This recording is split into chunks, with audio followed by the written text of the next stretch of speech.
c'était pas très clair vos explications. Non, les garçons, il va falloir vous améliorer quand même. Hein. Il reste un jour. Ah bon, oui, il me regarde plus, il fait le timide. Alors, Pascal est en pleine tchatch avec notre élève du Liban. Hein, comment tu t'appelles déjà ? Karl du Liban, qui est prêt pour travailler avec nous. Je vous présente Pascal Hennig. Ouais, bien. C'est bien dit ? Ouais, depuis toutes les années, c'est bon, tu y arrives maintenant. Parce que tu dois avoir plusieurs versions, non ? Oui, mais on va rester sur celle-là, elle est très bien. Ok, d'accord, ouais, ça marche.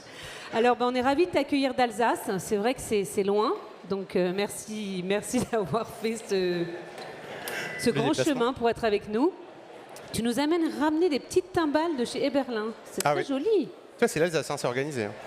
Oui, on voit ça. Hein. Ça, c'est très organisé.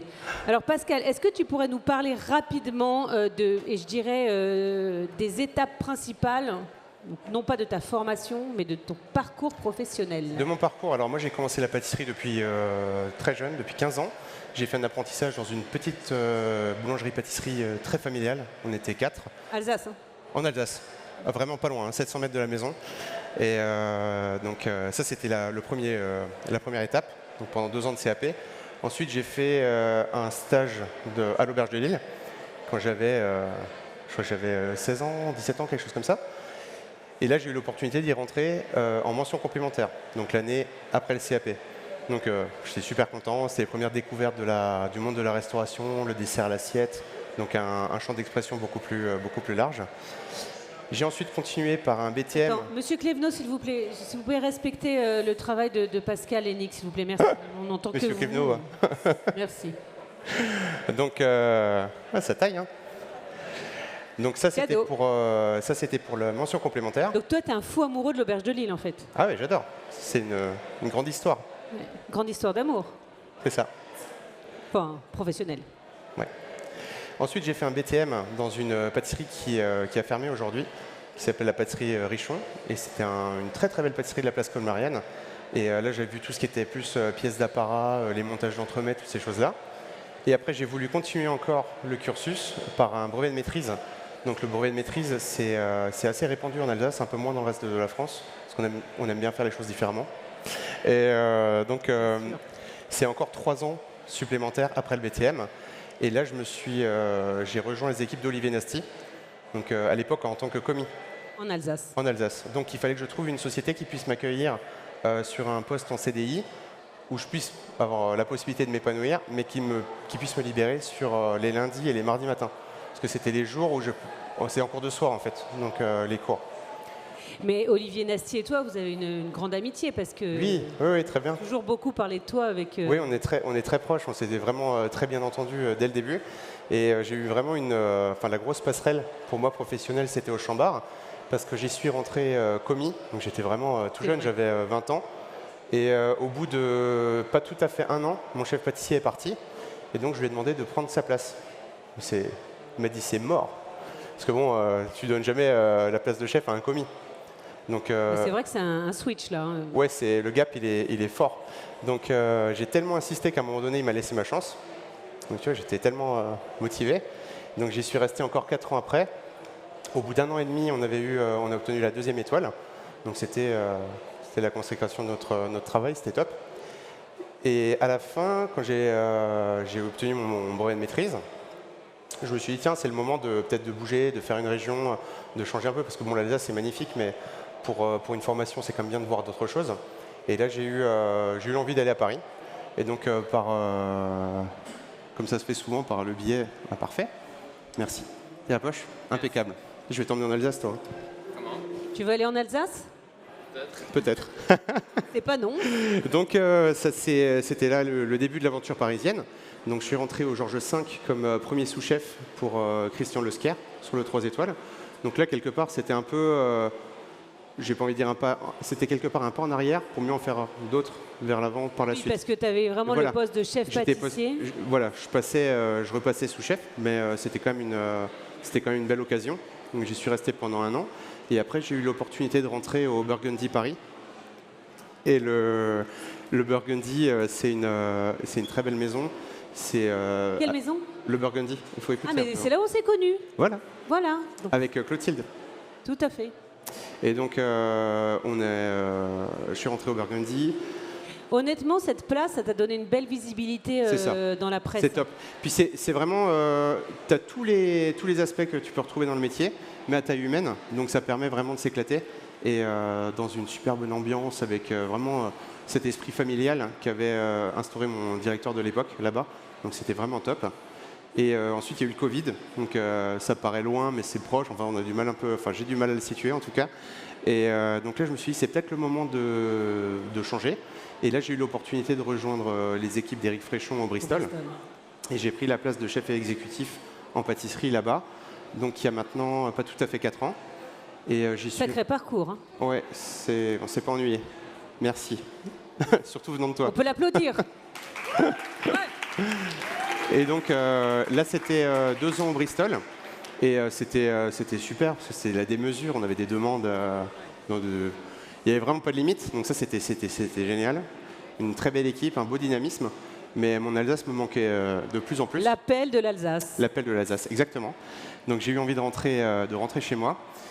Et je me suis toujours dit au fond de moi que si je rentrais un jour en Alsace, ce serait pour aller à l'auberge. Il n'y avait pas d'autres options, pour moi c'était vraiment ça. Et finalement avec Marc Eberlin, on en a parlé, ça s'est fait assez vite et très naturellement. Et j'ai commencé là-bas il y a un petit peu plus d'1 an et demi maintenant. Et c'est vraiment l'éclate. Enfin, tout va bien. C'est une maison magique. Hein. C'est une maison qui est formidable. Avec, en plus, ta femme t'a suivi. Voilà. T'as de la chance. Hein. Ouais, j'ai de la chance. Ouais. Du Mexique à Paris, du Paris jusqu'en Alsace. C'est pour ça que je dis ça. Ouais. Le Mexique à l'Alsace. Ça va l'Alsace? Ça se passe bien? Ouais, non, ça va. Non, on est très heureux et il y a plein de très beaux projets parce que comme tu le sais, il y a l'ouverture du Clos Saint-Vincent, donc c'est un hôtel qu'a racheté la famille. Sublime. Avec une place incroyable, avec un très beau budget, une enveloppe globale qui est très belle. Et ça va être une belle place, je pense. Plus l'ouverture de la chocolaterie en début d'année, où Aurimena, mon épouse, sera responsable. Donc, ça, c'est génial, une chocolaterie. Parfait. Vous allez vous éclater. Hein. Voilà, encore un terrain d'expression supplémentaire. Alors, on va se mettre au boulot? On va quand même travailler un peu. Un petit peu? Un petit peu. Donc j'ai pris pas mal d'avance, parce que je sais que tu aimes bien papoter. Donc j'ai préparé tous les éléments et puis petit à petit, on va faire le dressage. Ça marche. Alors, comment le petit nom du dessert? Alors, c'est une déclinaison 100% chocolat.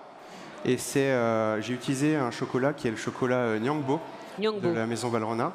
Et ce chocolat, je l'ai découvert au Bristol d'ailleurs, parce que Laurent Janin, donc le chef pâtissier historique de la maison, avait son fameux dessert signature, tu sais, avec la grande cloche ajourée au chocolat. Une espèce de coque. Exactement, où il y avait un fondant au chocolat à l'intérieur. Voilà, c'est magnifique.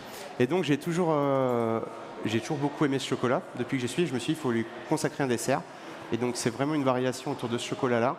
Mais on utilise aussi, vous allez le voir, de la fève de cacao brute. Et il y a un sorbet mucilage à l'intérieur. Donc en fait, quand on casse la cabosse, il y a à l'intérieur les fèves. Tout autour des fèves, il y a une sorte de pulpe blanchâtre qui n'est pas valorisée, enfin pas depuis longtemps tout du moins. Et on en a fait un sorbet. Et on l'a un petit peu renforcé en saveur avec du jus de Wabika. Ça, c'est très très bon. J'ai eu l'occasion de goûter une fois. C'est très bon. Et c'est drôle parce que ça te permet de goûter un chocolat différemment. C'est toujours du chocolat, mais il y a des notes de poire, de litchi et des choses qu'on n'a vraiment pas l'habitude de retrouver dans le chocolat. Donc c'est intéressant, enfin j'espère. Et Monsieur Clévenot, pourquoi, à votre avis, Pascal Hennig adore le Nyangbo? Peut-être Marie-Josette? Elle est en forme, Hélène. Hein. Alors? Non? Vous savez pas? Bon. On n'en a pas pour goûter. Comme ça, je t'aurais fait une petite analyse sensorielle, dégustation. Tu vois quoi, avec mon palais d'enfer. Ah ouais, qu'on connaît. Alors. Ah, j'ai pas déclenché le chrono. C'est magnifique. Et bravo. Il reste combien de temps? Alors. 20 minutes? Ça fait combien de temps? Il reste 25? Non, mais tu me sers à rien comme assistant. Bon, je vais mettre 20. 20, je mets 20, voilà. Désolé Pascal, on parle tellement, il n'y a pas de souci. Je perds mon latin. Ah, c'est ma faute en plus. Non, c'est moi. C'est moi qui parle. Ça, c'est sûr. Donc là, je vais vous montrer comment on fait, la cuisson de la gavotte. La gavotte, bon là, comme c'est un salon, c'est un petit peu speed, j'ai préparé tous les éléments à la maison. C'était d'ailleurs un plaisir de les transporter en train jusqu'ici. Mais maintenant, on va monter vraiment le dressage. C'est ça. Il n'y a pas eu de souci. Donc la gavotte, c'est un mélange à base d'eau, de sel, de sucre, de beurre, qu'on fait bouillir, qu'on verse sur de la farine, du cacao et du blanc d'œuf. En fait, ça le fait légèrement cuire. Et avec la chaleur, on se retrouve à une texture un petit peu avoisinante à la crème anglaise. Donc on vient couler ça sur des grandes plaques 40-60, donc de ce format-là, en Tefal. On fait couler l'appareil, vraiment pour l'avoir le plus homogène et le plus régulier possible. Et ensuite, on le fait cuire au four pendant une demi-heure. Donc on le fait dessécher. Après, ça fait une feuille qui fait un petit peu penser au... la dentelle. Exactement. C'est super bon aussi. Ça aurait pu être pâtissière, tu vois. Ah non, non, certainement pas. Donc je préfère manger vos gâteaux, les gars. Franchement, je vous aime tellement, mais alors franchement, je vais pas faire. Et donc ça nous fait une feuille très très fine, mais extrêmement croustillante. Vraiment, elle est très cassante. Tu la ferais tomber là, elle éclaterait en 1000 morceaux. Donc on la dépose très délicatement sur une feuille. Ensuite, on la met en étuve, donc dans une atmosphère un petit peu humide, pour qu'elle ramollisse et qu'elle s'assouplisse, qu'elle reprenne de l'humidité en fait. D'où voilà. Et après, une fois que c'est fait, on vient... J'avais jamais vu comme ça par contre. Hop. Donc là, on voit, tu vois, c'est comme un morceau de cuir en fait. Ah oui, regarde. On peut faire des ombres chinoises. On peut faire plein de choses avec ça. C'est joli. Tu réveilles ton âme d'artiste. Ouais. Donc, une fois qu'on a ça... Je te donne des idées pour diversifier. Regarde, Patrick Roger, il est devenu un artiste, il fait des sculptures. C'était toi, du coup? Non, pas du tout. Il m'a inspiré pour te donner un tips. Non, mais... Donc, là, on va venir le cuire entre deux moules. Donc, les moules sont parfaitement jointifs. On va venir vraiment caler la gavotte entre et on va vraiment venir le pincer légèrement. Et en fait, tu la mets au-dessus pour pas que ça vole partout? Exactement. Et aussi pour qu'elle soit vraiment prise au piège dans le moule et qu'elle reste bien régulière. Dans son format. C'est ça. Et donc pour faire ça, on met un léger voile de graisse. C'est quoi ça en fait? Ça, c'est un agent de graissage. Donc c'est de l'huile qui est simplement mis en bombe pour pouvoir le pulvériser. C'est professionnel. Complètement. Ensuite, on vient positionner la gavotte bien au milieu, comme ça. Et là, on vient très délicatement... froncer. Exactement. À l'envers. C'est ça. Donc on vient bien l'appliquer. Ah oui, dis donc, c'est pas évident. Non, ça va. Si j'y arrive, tout le monde y arrive. Hein. Et là, on vient poser la gavotte, enfin l'autre moule, pardon, sur la gavotte. Et tu vois... Ah oui, si ça prend la forme. Ça prend vraiment la forme.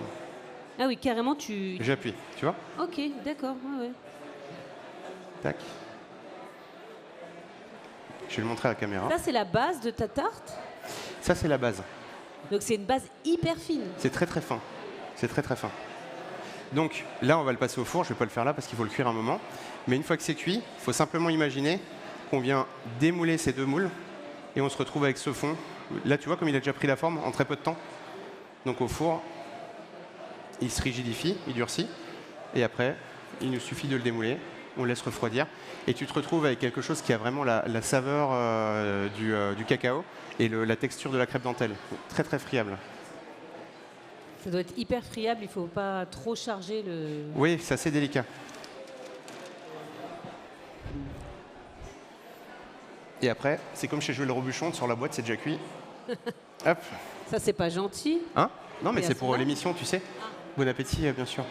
Bon appétit, bien sûr. Tu sais où ils mettaient la truc? Oui. Hein? Voilà.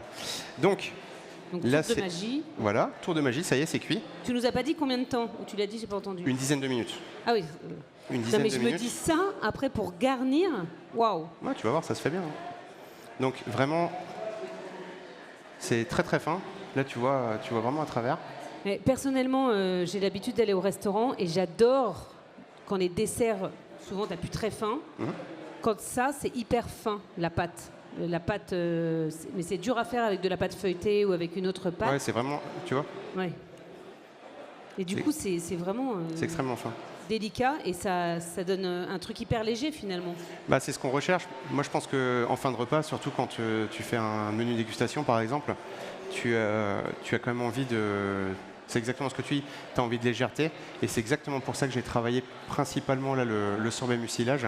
C'est pour amener un dessert au chocolat, mais avec de la fraîcheur. Voilà. Ok. Donc là, on va passer au dressage. Et là, j'ai ramené d'autres petites choses. Donc il y a des fèves brutes. Donc ça, c'est vraiment des fèves avec la peau qui ont juste été torréfiées. Et ces fèves-là, ça, c'est pas. J'ai déjà goûté, c'est pas. Bah, quand tu les manges comme ça, c'est particulier. Mais si tu en as une petite note et que tu le casses et que tu as vraiment quelques petits éclats, ça t'ajoute une mâche. Mais tout seul, comme ça. Et il y a une spécificité dans ces fèves ou tu demandes des fèves spéciales Je prends là, non, pas particulièrement. Simplement, je les torréfiées un bon coup pour qu'elles soient bien friables et très croustillantes. Donc, c'est pas des fèves du cacao Nyangbo? Non, c'est pas celle-là. Là, c'est vraiment à vocation de décor. Ah, c'est décor? Oui, c'est du décor. Ensuite, ça, c'est pour le fond d'assiette. Donc, c'est de l'intérieur de la fève qu'on a écrasé et qu'on a mixé, qu'on a passé au chinois étamine, pour récupérer juste les parties les plus... Enfin, comme un petit sable tout fin. Ça, on en aura besoin tout à l'heure, c'est de la poudre de vanille. Tu utilises une vanille spécifique ou là, pas c'est de la vanille Tahiti. Simplement, on utilise toujours l'intérieur de la gousse. En pâtisserie, on essaie de perdre un minimum de matières premières. Et donc, l'écorce de la gousse, pour ne pas la perdre, on a toujours l'habitude de les mettre en étuve. On les fait sécher. Et donc, ce sont ces cosses de vanille qu'on a mixées et qu'on a tamisées.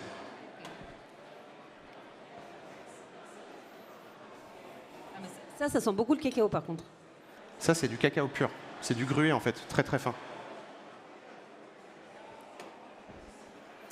Alors, il faut ça. Non. Ouais, une feuille. Il y en avait une deuxième normalement. Ah voilà, parfait. Merci.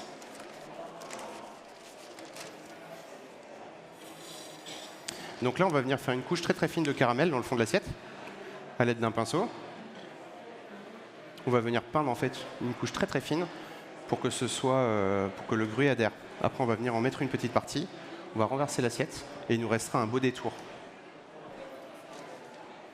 Donc là, c'est simplement du caramel à la vanille, tu vois. Tu le fais toi-même? Non, non, on l'achète. Bien sûr. Donc. Parce que le caramel, c'est quand même très sucré. Hein. Ouais, c'est pour ça qu'on en met très peu. C'est vraiment avec parcimonie, je dirais.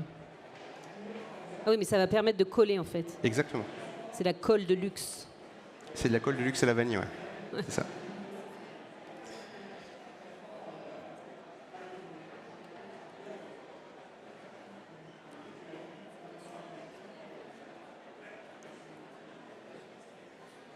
Là, voilà. On retire notre cercle. Donc là, tu vois, ça fait une fine couche. Et en plus, c'est sympa, on voit les petits grains de vanille. Et là? Là, tu fais au feeling. Exactement.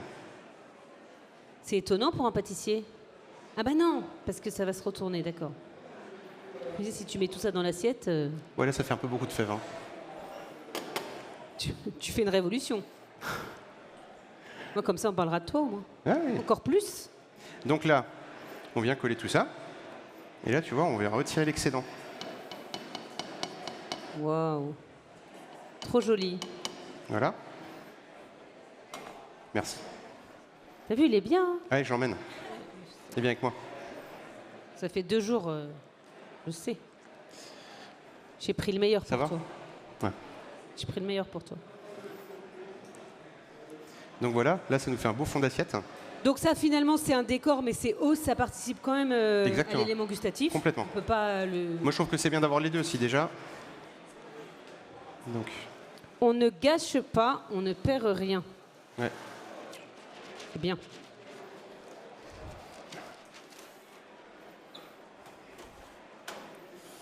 C'est joli, ces petites peaux. Ils sont mignons, hein. Donc là, je vais préparer ma poudre de vanille. Écoute, il nous reste une dizaine de minutes. Hein. C'est bien, non? On est bien? Et de mettre la pression comme ça. Non, mais je te mets pas la pression, je te donne un repère spatio-temporel. On dit comme ça, non? Un repère. Est-ce que quelqu'un a une question? Est-ce qu'il y a une question pour Pascal? Non? Je demande quand même. Hein. C'est contractuel de demander s'il y a des questions. Alors. Donc là, je vais préparer tous les éléments. Praliné, ça. Oui, ça sent le praliné, exact. Et ça sent le praliné de genre des Kellogg's. Bon, c'est pas des Kellogg's, mais. Comment ça s'appelle Aide-moi. Aide-moi, je suis toute seule là. Ça, c'est le pailleté feuilletine. Attends, j'arrive. Oui, mais on dirait qu'il y a comme des flakes dedans. Des petites trucs croustillants. Des cornflakes? Mais c'est pas des cornflakes. Non, c'est des éclats de crêpe dentelle. D'accord, des éclats de crêpe dentelle. Il me semble que j'ai goûté un chocolat très bon fourré avec ça. Ouais, c'est bien possible. Ouais. Tiens, je te laisse faire. Non, c'est pour donner des idées pour ta prochaine chocolaterie, si t'as pas d'idée. Je me permets. Hein? Elle prend note, c'est bon. Hola, ¿qué tal? Donc, là, pour expliquer, donc c'est du praliné grué avec un petit peu de chocolat et les éclats de crêpe dentelle. Non, mais ça, c'est un truc diabolique. Ça, c'est le mal. Diabolique. C'est du Nutella, mais sain. Hein? C'est comme du Nutella, mais un truc sain. Enfin, sain, je sais pas. Sain. C'est bon. Ouais, voilà, quoi. Donc, là, ce qu'on fait, c'est que... En fait, dans pas mal de gâteaux classiques, tu retrouves quand tu touches, quand tu goûtes un croustillant, c'est ce qu'il y a à l'intérieur. Mais nous, on a la chance en pâtisserie, quand on vient de le faire, c'est vraiment à ce moment-là où il est le meilleur. Parce que tu viens de faire le mélange, tu as tous les goûts sont là. Donc nous, on le fait au début de chaque service. On refait le mélange. Comme ça, il est vraiment au top de la croustillance, quoi. Tu m'étonnes. Et tu as aussi du praliné, mais en grué. Disons, il est encore chaud. Et là, c'est du grué, du praliné grué. C'est un praliné à base d'amande. D'accord.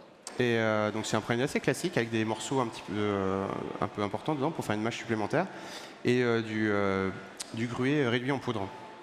Alors, quand on voit tout ça, moi j'ai quand même une question. Comment tu fais pour que le dessert à la fin, il soit pas trop sucré ou il soit pas trop lourd? Parce que je me permets de te poser cette question parce que je suis allée à l'Auberge de Lille et j'ai eu 3 desserts qui étaient magnifiques et absolument pas lourds. Mais là, c'est vrai qu'on se dit, waouh, c'est... Là, on gère, on équilibre. Le chocolat, c'est naturellement sucré. Donc là, par exemple, quand on va faire une recette d'émulsion, on ne va pas rajouter beaucoup de sucre à l'intérieur. Parce qu'on sait que de base, le chocolat, on apporte déjà. Donc on cherche toujours à équilibrer, à ajuster le curseur. Et quand on va mettre quelque chose comme de la pulpe de mucilage, par exemple, qui naturellement est assez acide, ça va venir contrebalancer avec le côté un peu sucrant du chocolat. Finalement, c'est ça qui va apporter ce... De toute façon, tu sais, c'est pas compliqué, il faut le goûter. Il faut goûter le dessert et il faut toujours se projeter comme si tu étais en fin de repas. Et comme si tu avais déjà fait quelques plats avant. Et là, tu vois si c'est cohérent ou pas. On se force, c'est dur. Tu peux chercher le bol à glace, s'il te plaît, hein? Et oublie pas un bol avec de l'eau chaude. Parfait, merci. Donc, là, on va attaquer le montage. On va attaquer le montage. D'accord. Donc, je vais prendre ma petite gavotte et je vais y mettre un crémeux au chocolat, Nyongbo. Ça, c'est une douille classique? C'est une douille unique classique. Voilà. Donc là, ça va se rapprocher vraiment de ce que tu trouves dans une très bonne tarte au chocolat, le côté fondant, qui va venir vraiment contraster avec le côté croustillant de la gavotte.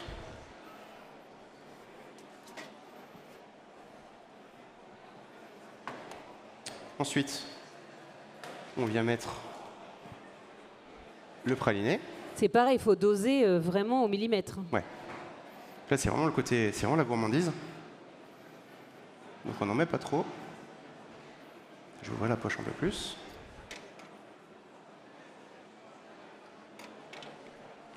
Mais je crois que j'ai jamais vu ça, hein, une tartelette comme ça, gavotte, prise entre deux. Je suis en train de réfléchir, mais... T'es vachement créatif. On essaye. Bah là, c'était un dessert qu'on a travaillé avec un de mes jeunes à l'auberge. Il s'appelle Théo, qui est par là. Il est là. Mais il est parti depuis, maintenant il travaille avec Maxime, le pauvre. Avec Maxime? Ouais. Bah, c'est bien. Non, je le taquine. Mais non, tu vois, on avait vraiment travaillé ça ensemble. C'était un bon moment. Puis c'est cool, ça permet toujours de mettre les idées. Et il t'a envoyé chez son meilleur pote, t'as de la chance, hein, il aurait pu t'envoyer ailleurs. Hein. Hein? C'est vrai. Donc là, on vient mettre un petit peu de croustillant feuilletine.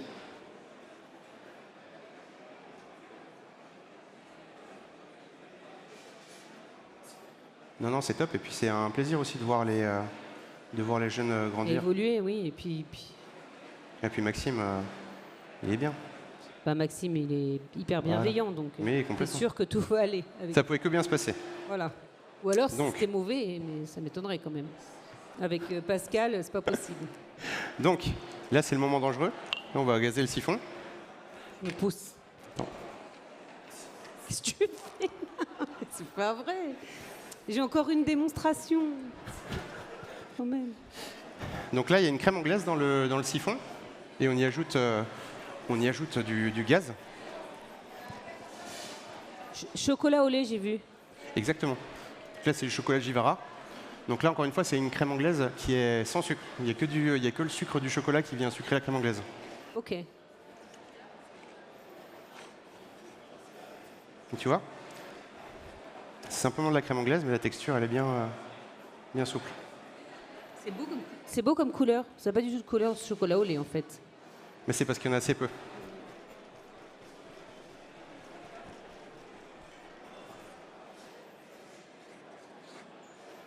Donc là, je vais rajouter une cartouche. Elle est pas bonne, la cartouche? Si, mais il faut en mettre 2. Mais quoi? Il faut en mettre une deuxième. Ok. Ça me fait toujours peur, ces trucs. Mais non. Il faut pas. Ah, c'est parfait. Le timing est exceptionnel. Timing excellent, merci. Thank you very much. Et tu vois la différence? Ah oui, en effet. Voilà. C'est dingue. Là, c'est prêt. Tac. Nickel. Merci, les gars. Donc, le fameux sorbet, t'as dit? Mucilage. Mucilage. Je peux goûter juste un petit peu? Bien sûr. J'ai ramené une cuillère exprès pour toi. Ouais. Mais non, mais t'en as besoin, non? Parce que ça...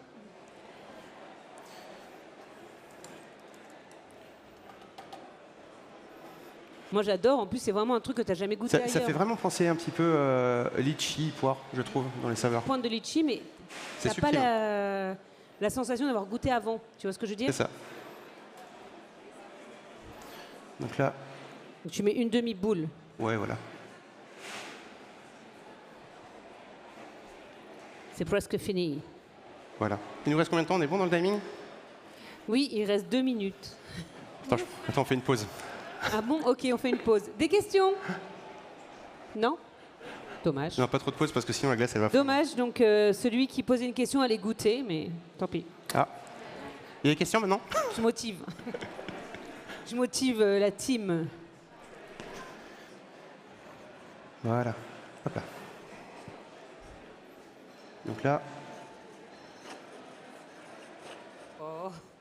C'est là où c'est délicat quand même. Voilà. Magnifique.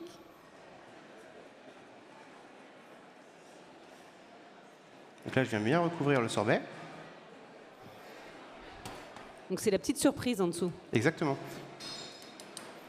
Là, je viens mettre un petit peu de notre poudre de vanille. Mmh.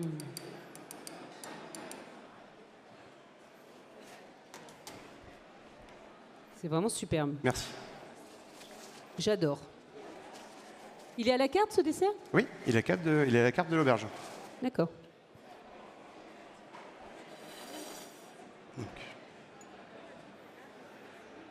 Là, c'est périlleux, là. Mais non.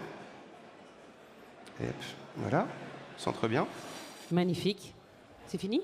Non, c'est pas fini. C'est pas fini. Peu de patience, Hélène. Il nous reste encore 1 minute 3. On va exploiter le temps jusqu'au bout. Hein. Ah, il tient... Il se laisse pas faire. Hein. Donc là, tu vois, je viens pas casser... commode, le chef. Non, je rigole. Là, je viens briser une fève. Ah oui, on en a parlé tout à l'heure. Je viens mettre quelques petits éclats dessus. Vraiment pour amener une mâche supplémentaire. Et vraiment, le fait de la casser au dernier moment, comme ça, bah, c'est un petit peu comme dans le café, tu vois, tu as le goût au maximum. Tout à fait. Donc voilà. Oula. Et voilà, c'est terminé. S'il vous plaît, est-ce que vous pouvez applaudir Pascal? Merci beaucoup. Merci beaucoup. C'est magnifique. Merci.